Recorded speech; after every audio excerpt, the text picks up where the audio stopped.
وہ موجود ہیں. خدا کسی ٹائم فریم میں قید نہیں ہے بلکہ خدا بیونڈ دا ٹائم ہے. ہاللیلویہ. اور یہ مکاشفہ بھی خدا نے موسیٰ کی ذات میں اتار دیا اور وہ یہ لکھ رہا ہے، تو ان کو گویا سیلاب سے بہا لے جاتا ہے، وہ نیند کی ایک جھپکی کی مانند ہیں، وہ صبح کو اگنے والی گھاس کی مانند ہیں، وہ صبح کو لہلاتی اور بڑھتی ہیں اور شام کو کٹتی اور سوکھ جاتی ہیں، کیونکہ ہم تیرے قہر سے فنا ہو گئے اور تیرے غضب سے پریشان ہوئے. تو نے ہماری بدکرداری کو اپنے سامنے رکھا اور ہمارے پوشیدہ گناہوں کو اپنے چہرے کی روشنی میں. تو یہاں پر بتایا گیا کہ انسان کی ایکچولی اپنی حالت کیا ہے. انسان ایک گھاس کی مانند ہے. انسان جو ہے وہ ایک گویا سیلاب کی مانند ہے جسے کوئی بھی پانی جو ہے وہ بہا لے جاتا ہے. وہ نیند کی ایک جھپکی کی مانند ہے. وہ صبح کو اگنے والی گھاس کی مانند ہے. وہ صبح کو لہلاتی اور بڑھتی ہے اور شام کو کٹتی اور سوکھ جاتی ہے. تو انسان کی حیثیت ایک میں سمجھتا ہوں کہ ایک بلبلے کی مانند بتائی گئی ہے، گھاس کے مانند بتائی گئی ہے، ایک نیند کی جھپکی کی مانند بتائی گئی ہے. سو اس لیے انسان اپنی ذات میں، جیسے پچھلے زبوروں میں پڑھ کے آیا تھا تو وہ لکھا ہے کہ انسان اپنی بہترین حالت میں بھی بے ثبات ہے، یعنی اس کی کوئی اہمیت نہیں ہے. لیکن اس انسان کو اہمیت والا انسان بنانے کے لیے مرد خدا موسیٰ کی طرح ہمیں مرد خدا بننے کی ضرورت ہے، تاکہ ہم اپنے اندر اپنی پہچان رکھ سکیں اور وہ خدا کی وجہ سے پہچان بنتی ہے. جی، آیت نمبر 9. کیونکہ ہمارے تمام دن تیرے قہر میں گزر گئے اور ہماری عمر خیال کی طرح جاتی رہتی ہے. ہماری عمر کی میعاد 70 برس یا قوت ہو تو 80 برس. تو یہ بہت مشہور آیت ہے جو کہ آپ سب جانتے ہیں کہ 70 اور 80 برس کی جو بات ہوئی ہے وہ زبور 90 کی، یہ میں نے 9ویں اور 10ویں آیت آپ کے سامنے پڑھی ہے. تو بھی ان کی رونق محض مشقت اور غم ہے. چاہے ہم 70 جی لیں یا 80 جی لیں یا اس سے اوپر یا نیچے، کوئی بھی ایک ایسٹیمیٹڈ بتائے گی، اس سے اوپر بھی ہوتی ہے نیچے بھی ہوتی ہے. ایسی بات نہیں ہے کہ یہ 70 اور 80 بس یہ ادھر ہی مطلب فنش ہو گیا. یہ اس کو ایک اندازے کے مطابق بتایا گیا اور اس سے ایماندار آگے بھی جیتے ہیں، پیچھے بھی عمروں میں جی رہے. تو یہ ایک ایسٹیمیٹڈ ایج کا یہاں پر بتایا گیا ہے کہ کس طریقے سے انسان جو ہے وہ اپنی عمروں میں آگے بڑھتے ہیں. لیکن عمر کا یہاں پہ تقاضا نہیں ہے. بات یہاں پر یہ ہو رہی ہے کہ تو بھی ان کی رونق محض مشقت اور غم ہے. چاہے وہ 70 جیے، 80 جیے، 90 جیے، 100 جیے. ایون موسیٰ جو یہ بات 70 80 لکھ رہا ہے وہ خود 120 برس جیا تھا. سو کہنے کا مطلب یہ ہے کہ بتا وہ یہ رہا ہے کہ عمر کتنی بھی ہو لیکن انسان اپنی بہترین حالت میں بے ثبات ہونے کے ناطے وہ غم اور مشقت کی زندگی یہ بسر کرتا ہے، کیونکہ وہ جل جاتی رہتی ہے اور ہم اڑ جاتے ہیں. تیرے قہر کی شدت کو کون جانتا ہے اور تیرے خوف کے مطابق تیرے غضب کو. لہذا بہترین بات کیا ہے؟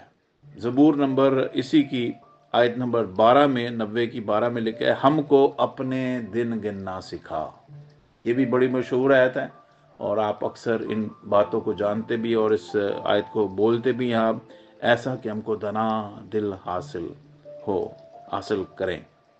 ہم کو اپنے دن گننا سکھا. مطلب یہ ہے کہ جتنا بھی وقت ہم نے جسم میں گزارنا ہے، جتنا بھی وقت ہم نے اس جسم میں اپنی زندگی کو جینا ہے، چاہے وہ 70 برس جیے، 80 برس جیے، 90 برس جیے، 100 برس جیے، 120 برس جیے، جتنا بھی جیے، ہمیں اپنے دن گننا سکھا تاکہ ہم دنا دل حاصل کریں.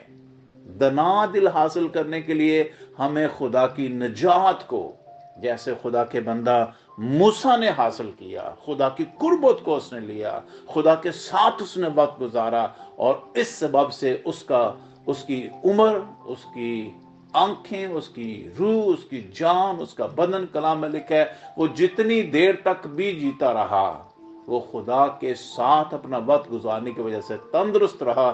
نہ اس کی آنکھیں دھندلائی، نہ اس کے کان خراب ہوئے، نہ اس کی صحت میں کوئی خرابی آئی، بلکہ وہ خدا کی وجہ سے، کیونکہ خدا نے اسے ایک دنا دل بخشا ہوا تھا، اس سبب سے وہ اپنے وقت کو اچھا وقت گزار کے گیا ہے. اور یہی بات یہاں پر ہمیں بھی سکھائی گئی ہے.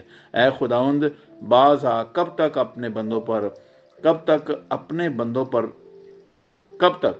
اور اپنے بندوں پر رحم فرما اور صبح کو اپنی شفقت سے ہم کو آسودہ کر تاکہ ہم عمر بھر خوش و خرم رہیں۔ صبح کو اپنی شفقت سے ہم کو کیا کر؟ آسودہ کر۔ یہ صبح کے وہ پہر ہیں جب ہم خداوند میں گزارتے ہیں، اور اگر ہم خداوند میں وہ پہر کا آغاز کر لیں صبح کا، تو پھر خدا ہمیں عمر بھر خوش و خرم رکھے گا۔ ہاللیلویہ۔ یہ ایک مکاشفہ ہے، یہ ایک ہمارے لیے ایڈوائز ہے کہ کیا ہم صبح کے پہر میں خدا کے ساتھ اپنے رشتے کو بحال کر کے دن گزارنے کے لیے سٹارٹ کرتے ہیں؟ اگر ایسا کرتے ہیں تو پھر خدا عمر بھر ہمیں کیا رکھے گا؟ خوش و خرم رکھے گا۔ جتنے دن تو نے ہم کو دکھ دیا اور جتنے برس ہم مصیبت میں رہے، اتنی ہی خوشی ہم کو عنایت کر، تیرے کام تیرے بندوں پر اور تیرا جلال ان کی اولاد پر ظاہر ہو، اور رب ہمارے خدا کا کرم ہم پر سایہ کرے اور ہمارے ہاتھوں کے کام کو ہمارے لیے قیام بخشے۔ ہاں، ہمارے ہاتھوں کے کام کو قیام بخشے۔ ہاللیلویہ، پریز دی لارڈ۔ یہاں پر بارہا اس بات کا ذکر کیا گیا ہے کہ خدا ہماری اولادوں پر اور ہم پر اپنے جلال کو ظاہر کرے اور ہمارے کاموں پر، ہمارے ہاتھوں کے کاموں کو خدا قیام بخشے۔ ہاں، خدا ہمارے ہاتھوں کے کاموں کو قیام بخشے تاکہ ہم خداوند کی وجہ سے آگے سرفراز ہونے والے ہو سکیں اور خداوند کے نام کو جلال دیں۔ آج دنیا میں بہت سے لوگ ہیں جو سرفراز ہو رہے ہیں، لیکن وہ خدا کے نام کو جلال نہیں دیتے۔ وہ یہ کہتے ہیں کہ یہ ہماری محنت اور ہمارے کام کی وجہ سے ہوا ہے، لیکن بائبل یہ کہتی ہے کہ خداوند ہمارے ہاتھوں کو، ہمارے کاموں کو قیام بخشے تاکہ ہم خدا کے نام کو جلال دے سکیں۔ ہاللیلویہ۔ جو بھی کام کریں خدا ان کے نام کو جلال دیں، کیونکہ وہ ہمیں صحت دیتا ہے، تندرستی دیتا ہے، سلامتی دیتا ہے، تاکہ ہم خدا کے ان بڑے منصوبوں کو جان سکے جو ہماری روح کے ساتھ کلام کر کے خدا کرتا ہے۔ مبارک وہ لوگ ہیں جو خدا کے اس بڑے الہام کو جانتے اور سمجھتے ہیں، اور مرد خدا موسیٰ کی دعا کا نتیجہ ہماری روح کے ساتھ خدا کا کلام کرنا ہے، اور خدا جب ہمیں دنا دل بخشے تاکہ ہم خداوند کے کاموں کو جان سکیں، اور ہمیں دن گننا خدا ہمیں سکھائے تاکہ ہم دنا دل حاصل کر کے خدا کی مرضی کو جان سکیں اور اس کے مطابق زندگی بسر کر سکیں۔ God bless you. اللہ اپنا خیال رکھیے۔ زبور 90 کی خاص بات یاد رکھیے کہ خدا پشت در پشت ہماری پناہ گاہ رہا ہے اور وہی ہماری پناہ رہے گا۔ آمین and God bless you. Allah اپنا خیال رکھیے۔ Bye bye.